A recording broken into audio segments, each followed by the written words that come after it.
How are you, sir? Good. Nice to be here. Now tell me, how long has this been an issue?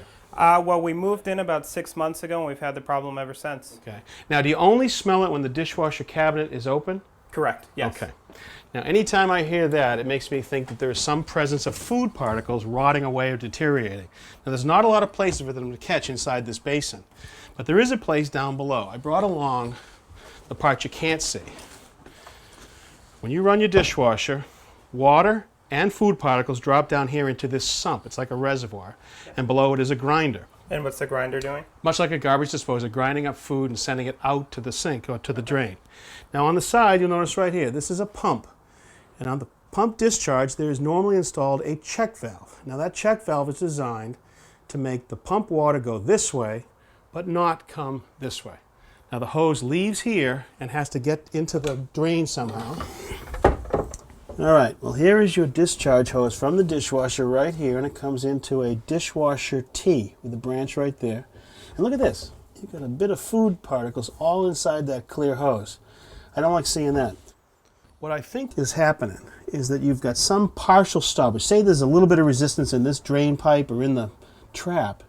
What happens? The water level starts to rise when you're running the water in the sink. And some of those food particles now go the wrong way, back towards the dishwasher. But that would cause a smell from the sink, and that's not really what you have. Correct. I think we got to look back here at the sump, and particularly at the check valve, which sits right here. Now that check valve is designed to close positively and not let any water go the wrong way. If it did, water and food particles would come back into that sump, be a perfect place for it to rot and make that smell. Okay. Okay? So there's a couple things that can cause a check valve to not hold. One would be food particles sitting behind it, which just lets that water seep by. But it could also be installation error. Let me show you what I mean. Just hold that hose right there against your discharge. The way yours is installed is it leaves the dishwasher pump and it comes directly into the dishwasher T over here. Now that's not a lot of weight of water to sit in here and hold that check valve shut. Any dishwasher manufacturer will insist on one thing, a high loop. That means you run your hose to as high as you can get it, right underneath your kitchen countertop height. So now two things happen. When the pump shuts off, you now have a column of water strong enough to force its weight down and hold that check valve shut. It also solves your problem on the other side. No more can you get food particles going the wrong way up this short leg. Okay. So what we're going to do is get you a new hose and install it correctly. Excellent.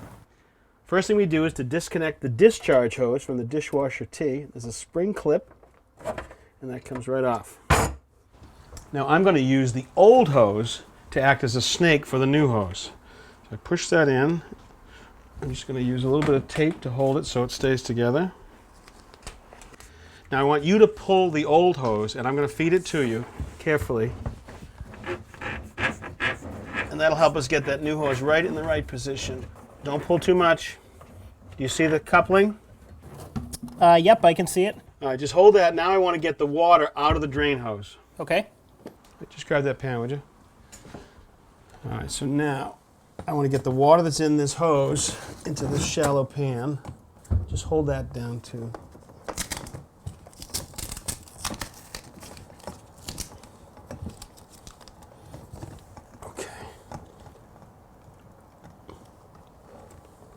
Okay, so just try to get as much of that water as we can. Work it, catch it, go down, go as low as you can so we catch it.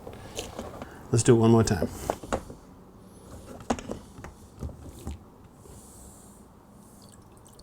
Good. That'll eliminate most of the water that's going to come out.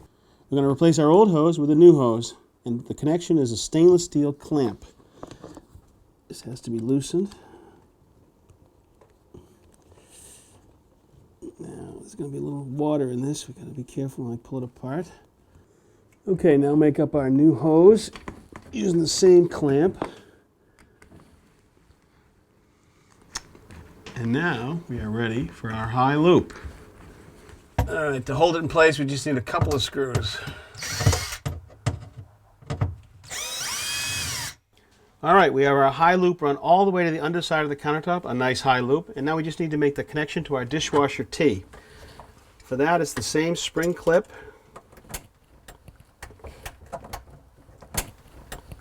Okay, that should do it. Now, I think you are in business, but what I would like you to do is to run this dishwasher 3 or 4 times with really hot water, no dishes, to really clean out that sump.